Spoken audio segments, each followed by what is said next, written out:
Good morning, Elizabeth Stitt with Joyful Parenting Coaching. Today, I am super excited to have Carol Mona with us. She's a former law enforcement officer, turned detective, investigator, and her special passion and love is keeping us all safe, and most specifically, keeping kids safe.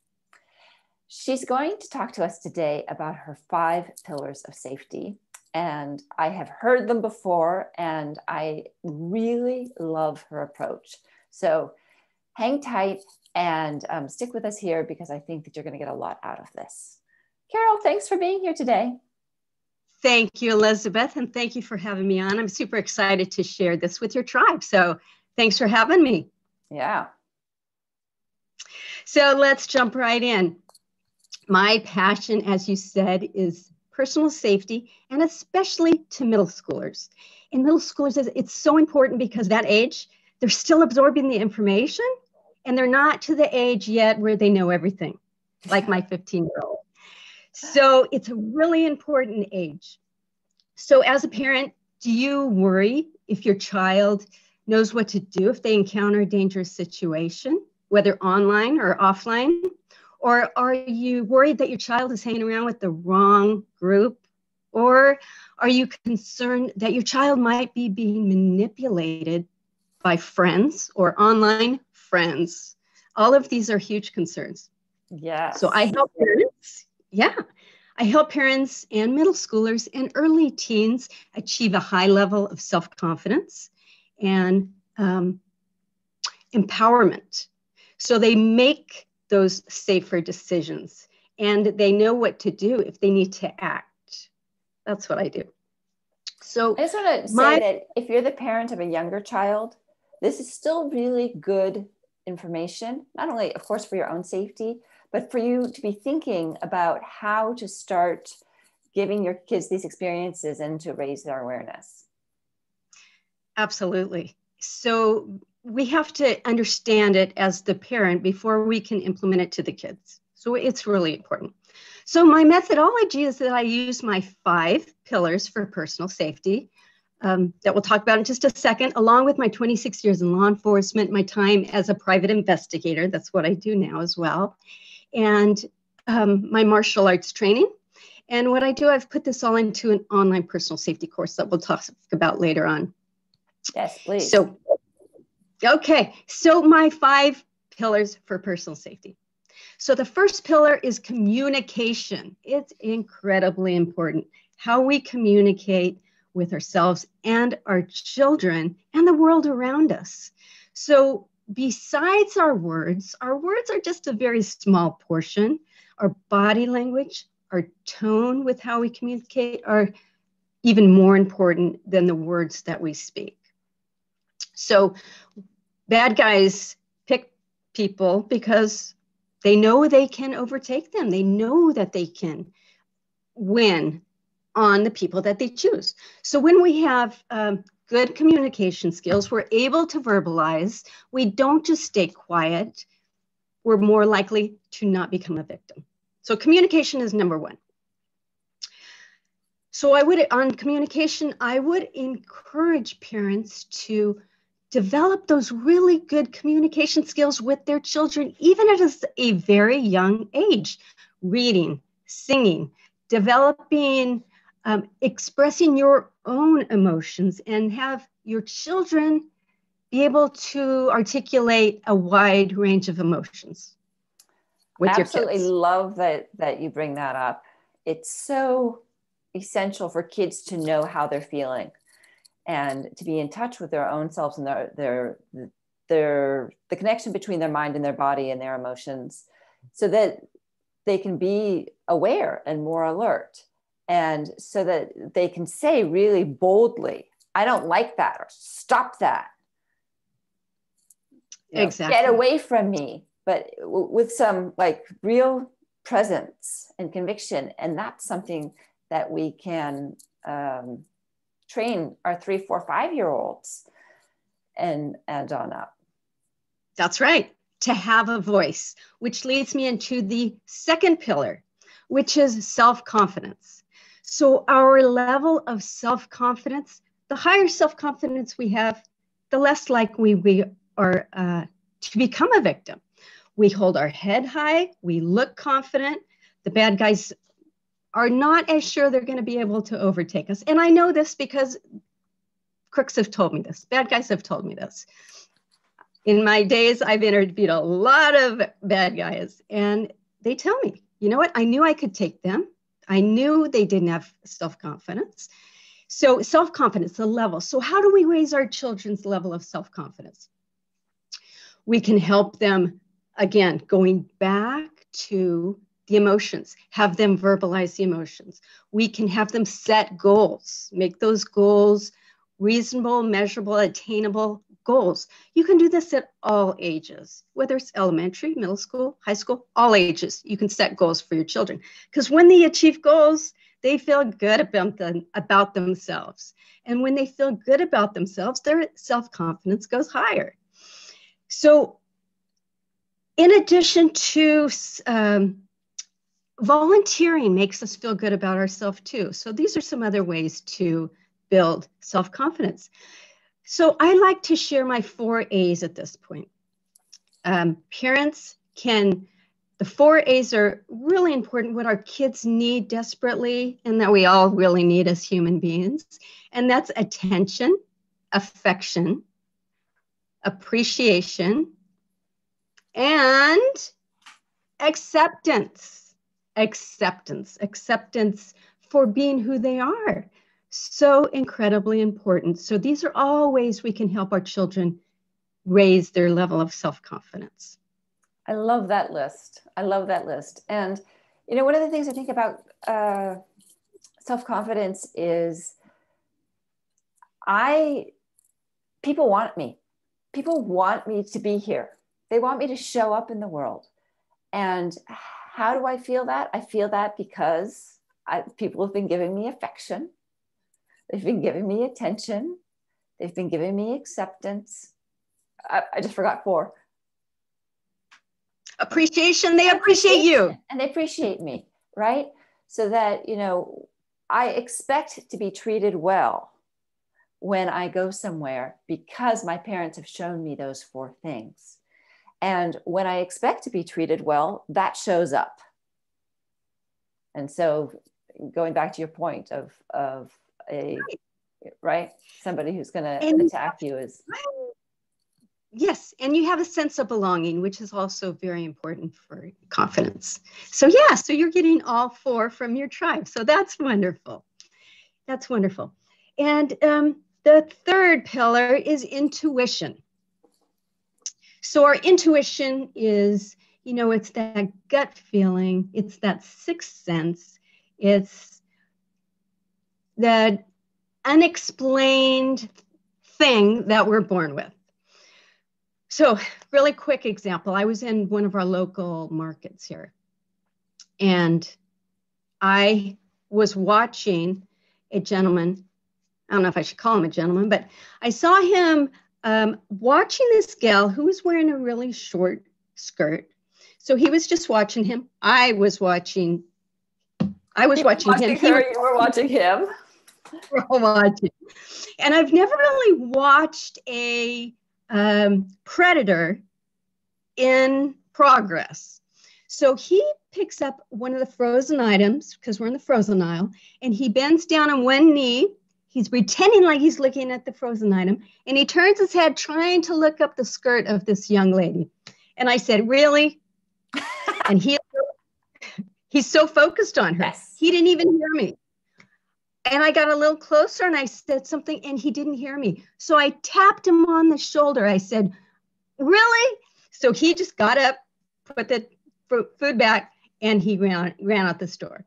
So I turned to this young lady and I said, did you know that this guy was trying to look up your skirt? She says, no, I didn't know that. I said, at what point did you see this guy? Because she did say, she said, yeah, she realized he was watching her, but as soon as she passed him in the store, she got a really bad vibe from him. Oh, interesting. So right off the bat, she got a bad vibe. So we have to listen to that intuition. So as kids, we use it more. So I was in one of our local parks as a police officer, buying a little bit of dope when I was working narcotics. And the kids in the park pegged me as a police officer right away. You police, you police. I didn't have any markings on me at all, but they knew. And the older drug dealers have these little kids in the park as lookouts. So they pegged me right away. And I figure it was their intuition that they knew I was just giving off cop vibes. So our intuition, we can't ignore it. Yeah. And we really need to listen to it. Right. And I think this goes back to what we were saying about being in touch with feelings and being in touch with your body, right? When as parents, we say, you're cold, you're hungry, you're something else, and we don't let kids check in with their own body. Am I really cold? Do I really need a jacket? We are essentially telling them not to trust their intuition. That's right. That's right. And that leads me to my next pillar, which is awareness. So being aware of the feelings that you just had a perfect example there. When your kids say something about, they get a weird feeling from somebody, or they're cold, like you said, don't dismiss those feelings. Listen to your children. So listen to what they really have to say. Awareness, listen to your kids. Another part of awareness is realize that you can become a victim. You or your children can become a victim. So many times I hear people say, I never thought it would happen to me. But we really have to understand that it can happen to anybody. And I go back to an example of being groomed online. Any of our kids can be groomed online. Any kids can be groomed online, unless you're watching them 24/7 and know exactly what they're doing. You don't know who's coming into their room and who's talking to them and who's trying to get them to start up a little conversation there. Very, very important. And then awareness. The other point of awareness is being aware of your prior experiences and knowing that what has happened in your past is affecting you right now. Quick example. So as a very, very young lady, a young girl, I wasn't a lady, a young girl, I was touched sexually. And that happened repeatedly. And because I was told, you're going to get in trouble if you say anything, I'm going to get in trouble if you say anything, the abuser, I kept my mouth shut. So I kept my mouth shut in elementary school, in middle school, in high school, in my marriage, at work. So it affects what we're doing now. And that might be an extreme example. And this was not violent. It was not violent at all. So it was on a lower scale, but everything you do in your past, and this is just something that you need to understand, that what has happened in your past affects you, affects what you're doing today. Yeah. Good. The last pillar is knowledge.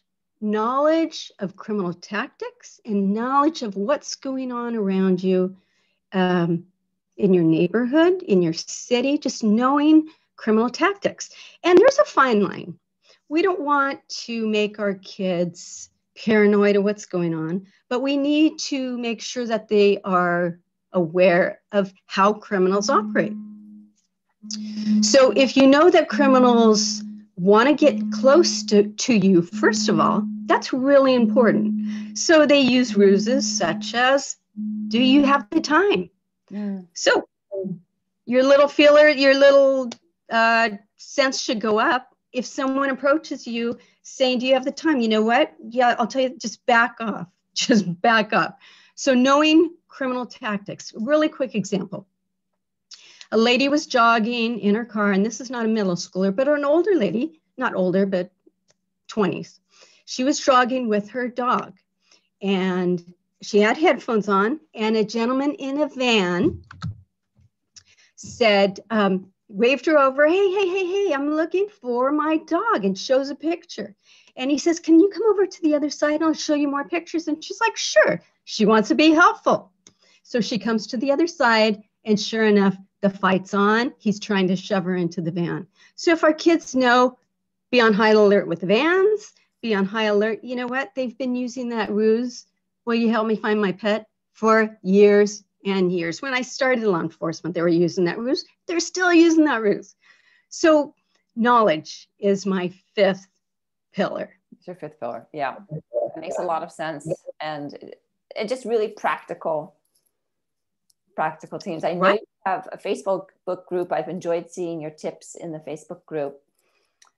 Yes. And I'd love to have your. It is called the safety class. Is that right? It's the safety class, helping families become safer.